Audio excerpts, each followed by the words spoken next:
اور اس حد تک میں آ گیا کہ یار میں واپس چلا جو بڑا مشکل کام ہے، مجھے صحت کے بھی پرابلم پیش آئے تو، لیکن ایک دن میں نے کہا نہیں، ابھی بننا ہے تو ڈٹنا ہے، مقابلہ کرنا ہے۔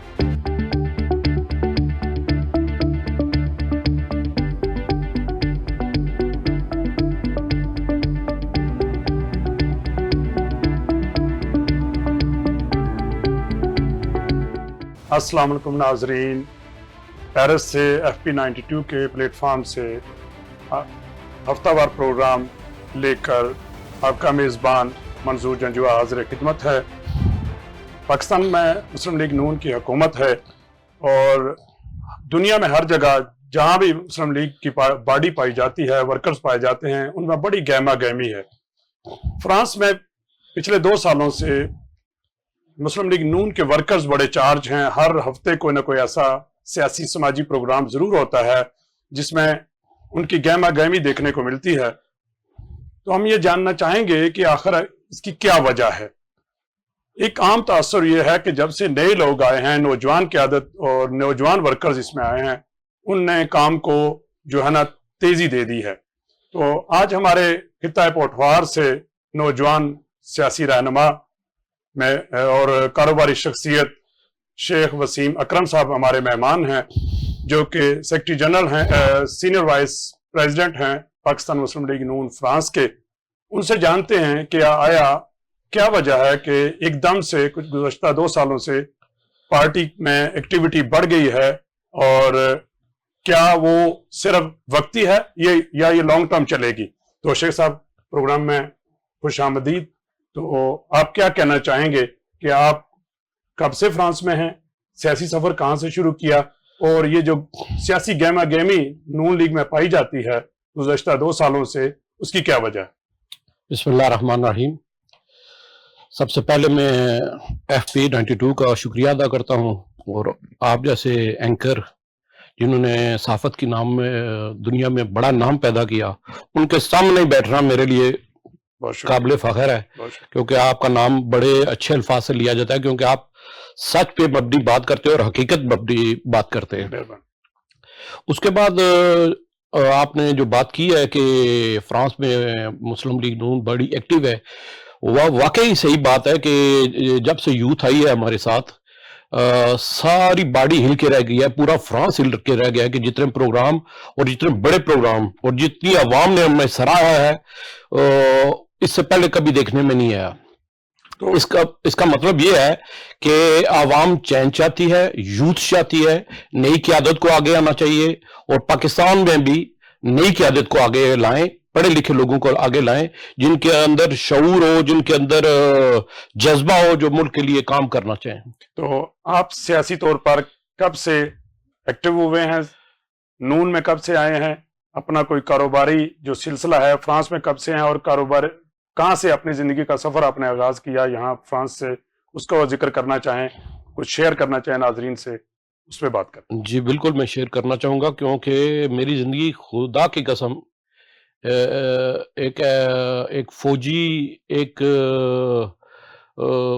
غریب بندہ یا سمجھے جان باز بندہ ہے کہ میں نے ہر تکلیف دیکھی ہے، مشکل زندگی، حالانکہ میں کلر سیدان سے میرا تعلق ہے، میری فیملی وہ گولڈ سمتھ ہے، ہمارا سونے کا کاروبار ہے، ہم تقریباً 30 سال سے چیئرمین ہے کلر سیدان کے، بڑی ویل سیٹلڈ فیملی ہے۔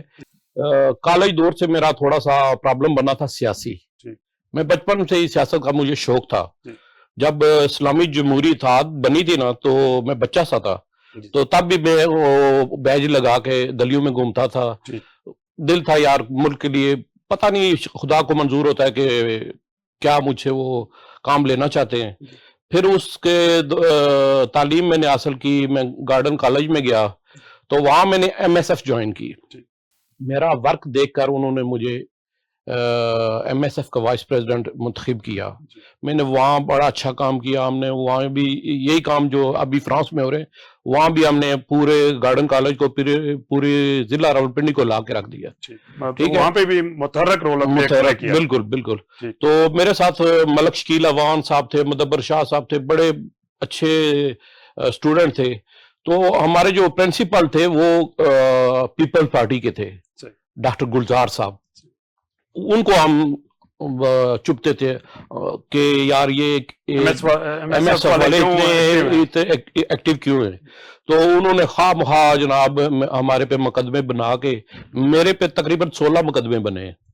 اور کالج لیول کی بات کر رہے ہیں، کالج ایف آئی آرز ہوئی ہیں؟ نہیں، ایف آئی آرز ہوئی ہیں. اچھا، وہ کس سلسلے میں؟ یہی کہ دھمکیاں میں دیے ہیں کہ سپرنٹینڈنٹ کو دھمکیاں دی ہیں انہوں نے کہ ہم ان کو کرتے بھی تھے اس طرح کی؟ نہیں، وہ جب جوانی ہوتی ہے نا تو غلطیاں انسان کرتا ہے. تو جب ہمارے ساتھ کچھ ہے، حقیقت ہے، لیکن کچھ انہوں نے بنائی بھی ہیں. تو مجھے اور میرے دوستوں کو کالج سے انہوں نے ایکسپیل کر دیا. پھر غلام حیدر وانی صاحب نے ہمیں بحال کروایا. اس کے بعد جب وہ وزیر اعلیٰ تھے، تو اس کے بعد جب اتنے مقدمے بنے تو میرے والد صاحب شریف النفس انسان ہیں، وہ بالکل قائد اعظم کی لائن والے ہیں. انہوں نے دیکھا کہ یہ بندہ بگڑ رہا ہے اور یہ پولیٹکس کی طرف جا رہا ہے، اس کو نکالو، اس جگہ سے نکالیں، کہیں اور بھیجیں. تو مجھے ایز اے فٹ بالر، میں فٹ بالر بھی تھا، انٹرنیشنل ٹیم کے ساتھ میں کھیلا ہوں. تو مجھے فٹ بال کے چکر میں انہوں نے یہ کہہ کے باہر بھیجا کہ آپ ادھر سلیکٹ ہو جاؤ گے فٹ بال میں، باہر جاؤ، جا کے کھیلو. مجھے نہیں، خدا کی قسم مجھے نہیں پتا تھا کہ مجھے آگے کام کر رہے ہیں. لیکن جب یہاں میں پہنچا، جس طرح میں پہنچا، وہ اگر آپ کو بتاؤں تو پوری فلم بنتی ہے میری زندگی پہ. ڈنکی لگا کے آئے ہیں کہ ویزے پہ آئے؟ ویزا تھا لیکن ڈنکی لگا کے آئے. مطلب ویزا کسی اور ملک کا تھا؟ نہیں، ویزا تھا لیکن وہ جو فلائٹ تھی وہ ہماری فلائٹ نہیں تھی. اس دور میں چیک ہی نہیں اتنا تھا. تو کسی نے مجھے کہا کہ کہاں جا رہے ہو، مجھے اپنا پاسپورٹ دو، کہ میں نے ڈیوٹی فری شاپ سے میں نے سگریٹ لینے. میں نے کہا میں آپ کو جانتا ہی نہیں ہوں، کیوں دو؟ انہوں نے کہا کہاں جا رہے ہو؟ میں نے کہا یونان جا رہا ہوں. کہہ رہا ہے اگر جہاز پہ بٹھا دوں تو پاسپورٹ دو گے؟ میں نے کہا لے لیں. انہوں نے مذاق کی یا کیا، انہوں نے کہا یہ جہاز چڑھ جاؤ. وہ جہاز جارڈن جا رہا تھا، ہم اس جہاز میں چڑھ گئے، اس میں چلے گئے. پھر وہ ڈنکی لگائی، کافی لمبی باتیں. لیکن وہاں سے پھر میں نے مزدوری کی، ٹوائلٹیں صاف کی، دنیا کا ہر کام میں نے کیا. مشکل لاری. اور اس حد تک میں آ گیا کہ یار میں واپس چلا جاؤں، بڑا مشکل کام ہے. مجھے صحت کے بھی پرابلم پیش آئے. تو لیکن ایک دن میں نے کہا نہیں، ابھی بننا ہے تو ڈٹنا ہے. میں نے مقابلہ کیا. میں یونان رہا، پھر اٹلی آیا، پھر فرانس آیا، بڑی مشکلات. پھر میں نے خدا سے جو بھی مانگا مجھے ملا ہے کہ یا اللہ مجھے پیپر دے دو. مجھے پیپر ملے. میں محنتی بندہ تھا، میں کوشش کرتا کہ یار 5 دن کام کروں اور ویکینڈ کو میں تھوڑا انجوائے کروں. تو اللہ تعالیٰ نے مجھے پیپر دیے. پھر جب محنت کی، کام کیا، میں نے ہر جگہ جدھر بھی کام کیا وہ کمپنی اس کا مطلب بہتر گئی. تو پھر میں نے سوچا یار کیوں نہ میں نے اپنا کام کروں. حضور صلی اللہ علیہ وسلم کا بھی فرمان ہے کہ تجارت کرو. اور میں تایا ابو نے بھی کہا کہ اپنا کام کرو. یہ کسی کے پاس کرنا ایسا ہی ہے کہ آپ نے 1500 یا 2000 میں اپنی قسمت آپ نے بیچ دی ہے. تو میں نے اپنا کاروبار شروع کیا. اللہ تعالیٰ نے مجھے برکت دی. میں کخ پتی سے کروڑ پتی، ارب پتی تک میں گیا ہوں. تو پھر میں سیاست میں آیا. آپ ہی لے کے آئے تھے مجھے سیاست میں. تو آپ نے مجھے سیاست میں ان کیا. میں نے ورک جاری کیا. ادھر انہوں نے میرا کام دیکھا. مجھے جنرل سیکرٹری میں 9 سال جنرل سیکرٹری کے عہدے پر رہا ہوں. ہر بندے نے مجھے سراہا. تو ابھی میں سینئر نائب صدر ہوں، ابھی کینڈیڈیٹ ہوں پریزیڈنٹ کا. انشاءاللہ اگر حکومت نے اور میری باڈی نے مجھ پہ اعتبار کیا، میں سب کو ساتھ لے کے چلوں گا. میرا کوئی گروپ نہیں ہے، ہم سب ایک ہیں پاکستان کے لیے اور پاکستانی عوام کے لیے. ہم مل کے کام کریں گے. سوال تو میرا دیر سے تھا لیکن آپ نے چونکہ پہلے بات کر دی ہے. جی تو یہ کیا وجہ ہے کہ مسلم لیگ نون فرانس میں ہر بندہ صدر بننا چاہتا ہے، اس سے نیچے کا کوئی عہدہ لینے کے لیے تیار نہیں؟ کم از کم 6-7 تو امیدوار ہیں. اس کی کیا وجہ سمجھتے ہیں؟ یہ پہلی تو بات ہے کہ ایکٹیویٹی زیادہ ہے. اور دوسری بات یہ ہے جس دکان کی مٹھائی زیادہ مشہور ہو جائے نا تو عوام ادھر ہی دوڑتی ہے. تو ابھی یہ دکان مسلم لیگ جو ہے یہ چمک گئی ہے. تو ہر بندہ اپنے آپ کو پیش کر رہا ہے. اور یہی جمہوریت کا حسن ہے کہ اتنے زیادہ کینڈیڈیٹ ہیں اور کوئی کسی پہ الزام نہیں لگا رہا, سب ایک دوسرے سے پیار کرتے ہوں, ٹھیک ہے, جو بھی ہے جس پر پارٹی اعتبار کرے گا, پارٹی اعتبار کرے گی وہ انشاءاللہ پریزیڈنٹ بنے گا. کوئی اس میں تنخواہ ملتی ہے, کوئی وظیفہ ملتا ہے, یا کوئی پروجیکٹس ملتے ہیں, کس وجہ سے دوڑ میں سارے لگے؟ میں نے زندگی میں جب سے سیاست سٹارٹ کی ہے, خدا کی قسم 1 روپیہ نہیں ابھی تک مجھے بھی لانا, میں نے لینا ہے. میں نے کروڑوں لگائے ہیں اپنی جیب سے, پھر فلائی کام بھی کیے ہیں, دنیا کے ساتھ چلنا ہوتا ہے. تو اس پورے فرانس میں ایک خطہ پٹوار کا ایک عام سا بچہ جو 22 سال کا تھا, وہ فرانس میں آیا, آتے آتے جناب وہ بڑی بڑی فیملیوں کے سامنے پریزیڈنٹ بننے کا خواب دیکھ رہا ہے. انشاءاللہ تعالی مجھے پتا ہے, مجھے اس پہ اعتبار ہے کہ میرا دل صاف ہے, اور پارٹی بالکل یقین ہے کہ انشاءاللہ اللہ تعالیٰ مجھے اس عزت سے نوازے گا. اگر نہ بھی کچھ ہوا تو پارٹی میری ہے, عوام میری ہے, میں پھر بھی اسی طرح کام کروں گا اور پارٹی کو ساتھ لے کے چلوں گا. اچھا, یہ مجھے بتائیں کہ پرویز مشرف کے دور میں جس طرح آج کل گہما گہمی ہے, اس وقت مسلم لیگ نون کی ایکٹیویٹیز نہیں تھی. جی جی, احتجاجی مظاہروں میں بھی بہت کم لوگ آتے تھے. اس وقت کے حالات میں اور آج کے حالات میں پارٹی میں کیا فرق آیا کہ اتنی تیزی آ گئی؟ تو مخلص ورکر نہیں تھے اس وقت, یا لوگ چھوڑ کے کیوں چلے؟ نہیں, یہ سوشل میڈیا اور پرنٹ میڈیا اور سب میڈیا جتنے ہیں, ان کی وجہ سے یہ سارا کام ہوا ہے کہ عوام میں اویئرنیس آئی ہے, عوام میں شعور پیدا ہوا ہے. آپ لوگوں کی وجہ سے, جی جی, آسانی سے ہو جاتا ہے, اسی وجہ سے عوام آپ کی رسائی ہو گیا. ہماری دیکھیں نا, ہم فرانس میں بیٹھے ہیں, ہماری آواز پوری دنیا میں جا رہی ہے. یہ آپ کی وجہ سے, میڈیا کی وجہ سے ہے. اس وجہ سے آپ سمجھتے ہیں کہ لوگ زیادہ متحرک ہو گئے ہیں اور اسی لیے زور لگا رہے ہیں. جی, اور دوسری بات یہ ہے کہ جو پرانا دور تھا نا, وہ رسپیکٹ والا دور تھا, کہ والد صاحب نے تھوڑا سا دبایا کہ ووٹ اس کو دینی ہے, ٹھیک ہے جی سر, گالی کوئی نہیں. ابھی جو نئی جنریشن آئی ہے نا, وہ صرف سوال پوچھتی ہے, پاپا کیوں, ہم ان کو دیں, کیوں دیں. تو اس کی وجہ سے چینجنگ آئے گی, اور انشاءاللہ تعالی یہ جو نئی جنریشن ہے یہی چینجنگ لائے گی. اچھا, لوکل سیاست پہ تو ہم نے بہت ساری بات کر لی. آپ کی پارٹی مسلم لیگ نون اور ان کے قائد میاں نواز شریف, شہباز شریف, پھر حمزہ شریف, اور اس کے بعد مریم صاحبہ وزیر اعلیٰ بنے ہیں. تو ایک تو یہ الزام ہے کہ یہ موروثی پارٹی ہے, کسی اور کو موقع نہیں دیتی. دوسرا میں یہ جاننا چاہوں گا کہ آپ نے اس ملک کو کیا دیا؟ آپ کی پارٹی نے 2 مرتبہ وفاق میں, تیسری مرتبہ گورنمنٹ آئی ہے, صوبے میں جو تیسری چوتھی مرتبہ گورنمنٹ آ رہی ہے, تو اس ملک کو آپ کی پارٹی نے دیا کیا؟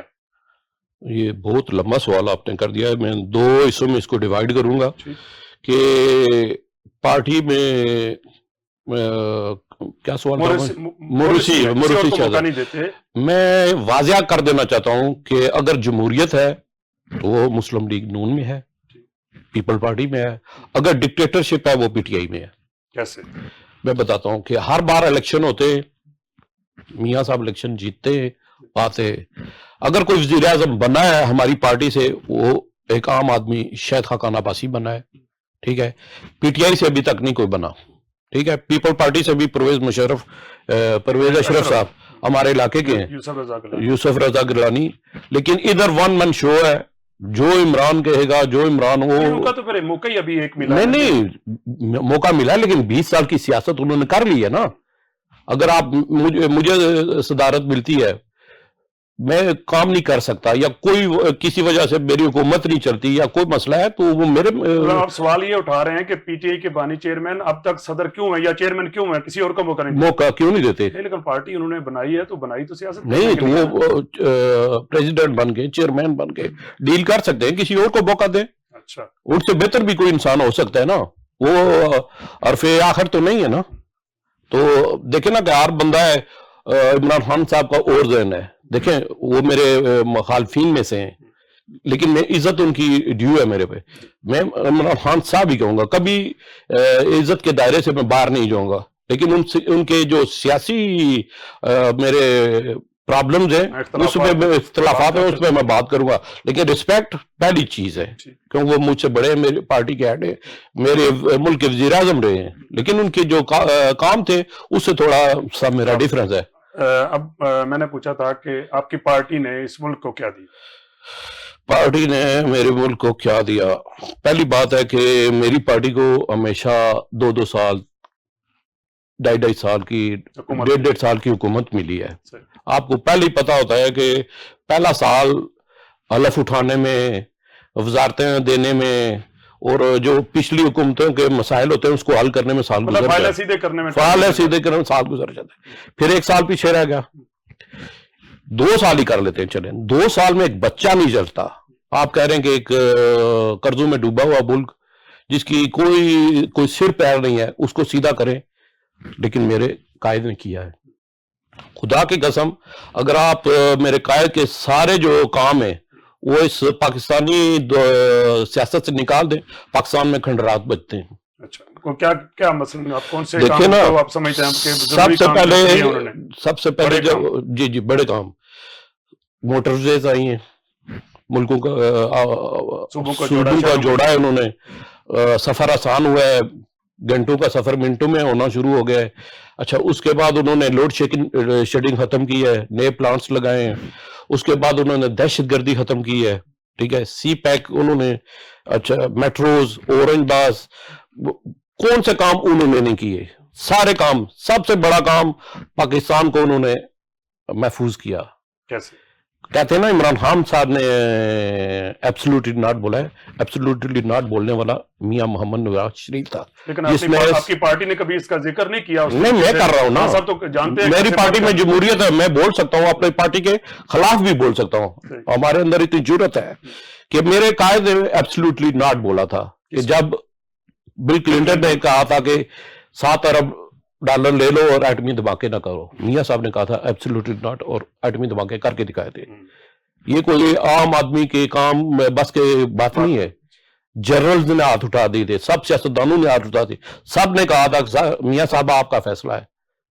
اگر میاں صاحب نہ کرتے تو دوسرے دن اسرائیل اور انڈیا کا اٹیک ہونے والا تھا پاکستان پہ. تو میاں صاحب نے سب کچھ دیا ہے پاکستان کو. باقی انہیں دیا ہی کیا ہے؟ صرف الزامات. یقین کریں پی ٹی آئی کی ساری سیاست میاں محمد نواز شریف کے نام سے شروع ہوتی ہے، میاں محمد نواز شریف کے نام سے ختم ہوتی ہے. کیوں؟ ان کے پاس کچھ دکھانے کے لیے ہے ہی نہیں ہے. جو کام کیا میاں صاحب نے کیا، ہیلتھ کارڈ ہے اس پہ انہوں نے اپنا فوٹو لگا کے ہیلتھ کارڈ جناب ہم نے کیا ہے. ٹھیک ہے، جنگلہ بس بدنام کرتے رہے، پھر انہوں نے وہ بھی بنائی بی آر ٹی، اور ناکام ترین منصوبہ، اور کتنا خسارہ ہوا ہے. ٹھیک ہے. اچھا، پھر جتنے بھی کام ہیں ہمارے ان کے جو پروگرام ہیں ان پہ وہ تختیاں لگاتے رہے. ٹھیک ہے، اپنا کوئی ان کا کام جو دکھانے کے لائق ہے بالکل نہیں ہے. اچھا، مریم صاحبہ ابھی جلا بنی ہیں پچھلے 3 ماہ یا 2.5-3 ماہ میں، ان کی کارکردگی پہ آپ کیا کہنا چاہتے ہیں؟ میں پہلی بات تھوڑی سی مریم صاحبہ سے ہٹ کے کرنا چاہتا ہوں کہ ایک وہ عورت ہے. آپ دیکھ لیں کہ مرد جتنا بھی تیز ہو، جتنا بھی بہادر ہو، سب کچھ کر لیتا ہے، گھر اس سے مینیج نہیں ہوتا. گھر کی صفائی ستھرائی، اس کو سٹیبل کرنا، اس کا بجٹ، اس کا سارا مسئلہ ایک عورت کرتی ہے.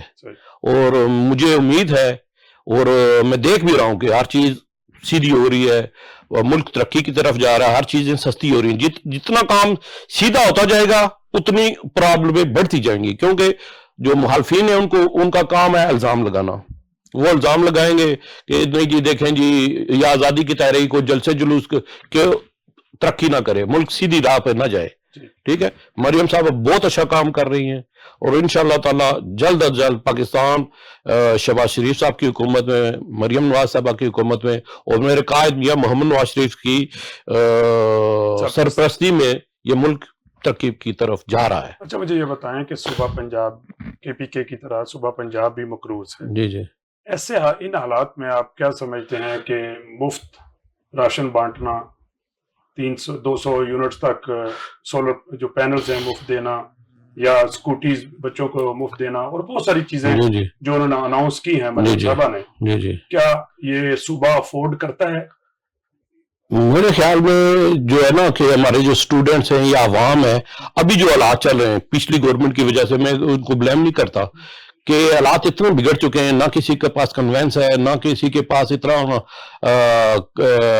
پیسے ہیں کہ وہ کرائے دے سکیں یا بجلی کے بل دیں گے, کیونکہ پچھلی حکومتوں نے کوئی ایسے پلانٹس نہیں لگائے جس کی وجہ سے لوڈ شیڈنگ ختم ہو, اور بوجھ بڑھ گیا ہے کیونکہ آبادی بڑھ رہی ہے, نئے شہر بن رہے ہیں, نئے گاؤں بن رہے ہیں, بجلی کے ضرورت مندوں کو بڑھتی جا رہی ہے, تو کچھ نہ کچھ عوام کو ریلیف دینا پڑے گا اور دینا بھی چاہیے تاکہ تھوڑی نئی جنریشن ہے ان کو بھی سکون ملے, غریب عوام کو سکون ملے, تو میرے خیال میں بہتر کام ہے. لیکن اپوزیشن مطلب پی ٹی آئی اور دیگر جماعتوں کا کہنا ہے کہ وزیر اعلیٰ پنجاب مریم صاحبہ تو ٹک ٹاک کے وزیر اعظم ہیں, اس پہ کیا وزیر اعلیٰ ہیں, اس پہ کیا کہتے ہیں؟ بھائی ان کی اپنی حکومت جو ہے پی ٹی آئی کی وہ ٹک ٹاک اور ٹویٹر پہ چلتی ہے, باقی ان کا کرنے کو دکھانے کو کچھ ہے ہی نہیں ہے.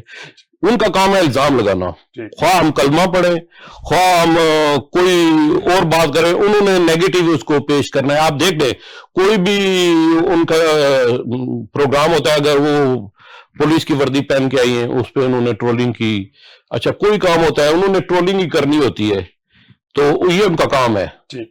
مطلب آپ نہیں سمجھتے کہ جو تنقید کی جا رہی ہے وہ جائز ہے؟ نہیں, ہم سنتے ہی نہیں ہیں, ہم نے صرف کام کرنا ہے, خواجہ اعظم کا فرمان کام کام کام اور صرف کام. ٹھیک ہے, اب مجھے یہ بتائیں کہ موجودہ جو معاشی بحران ہے, قرضوں کا بوجھ ہے, مہنگائی, بے روزگاری اور ہر طرح کے مسائل ہیں, جی اور اوپر سے اپوزیشن مسلم جو پی ٹی آئی کی ہے وہ تو بھرپور احتجاجی پروگرام بنا کے بیٹھی ہے, تو ملک کو آپ کیا سمجھتے ہیں کہ شہباز شریف صاحب ان مشکلات سے آسانی سے نکال لیں گے, اور کب تک؟ میرے اندازے میں شہباز شریف صاحب یقین کریں وہ سپر مین ہے. اچھا, اتنی انرجی ہے ان میں کہ آپ نے دیکھ لیا کہ پنجاب نے لاہور کو انہوں نے کیا بنا دیا. سب سے بڑا صوبہ ہے نا, سب سے زیادہ پرابلم ہے اس صوبے میں ہونی چاہیے, لیکن سب سے ڈیولپ صوبہ یہی ہے. ٹھیک ہے, وہ جذباتی بندے ہیں, ان میں انرجی بہت زیادہ ہے, اور وہ اسٹریٹ فارورڈ بندے ہیں. مجھے امید ہے کہ 2 سال کے اندر پاکستان آپ دیکھیں گے کہ سیدھی سمت میں جا رہا ہے. ابھی آپ دیکھ لیں کہ چیزیں کتنی سستی ہوتی جا رہی ہیں.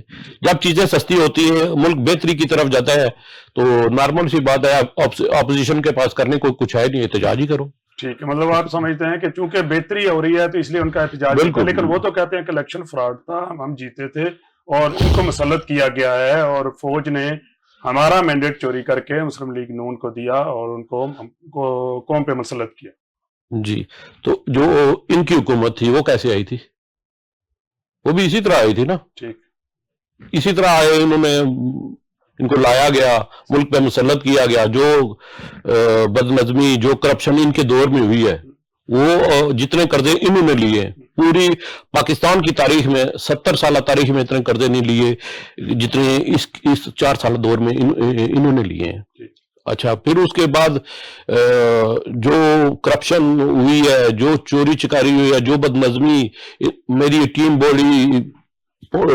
بڑی ٹیم ہے, یہ کر دے گی وہ کر دے گی, اینڈ میں یہی پتا چلا ان کو پتہ ہی کک نہیں ہے, کوئی تیاری نہیں ہے ان کی. بس انہوں نے حکومت میں آنا تھا. یہ ٹک ٹاک والے ٹھیک ہے, پلے بوائے ہے عمران خان, وہ اینڈسم بوائے ہے, تو وہ تقریریں کی, ادھر سے جھوٹ بولا, جھوٹ کو بیانیہ بنایا, نہیں تو یو ٹرن لے لیا.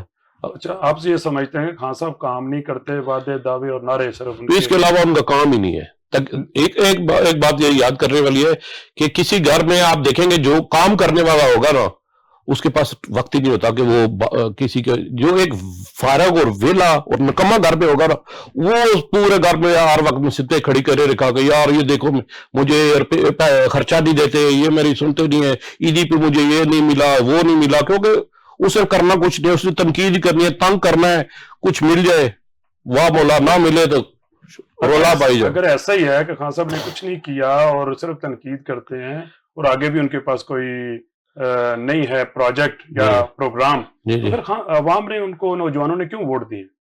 عوام نے ووٹ پی ٹی آئی کو نہیں دیے, انہوں نے اینٹی اسٹیبلشمنٹ ووٹ دیے.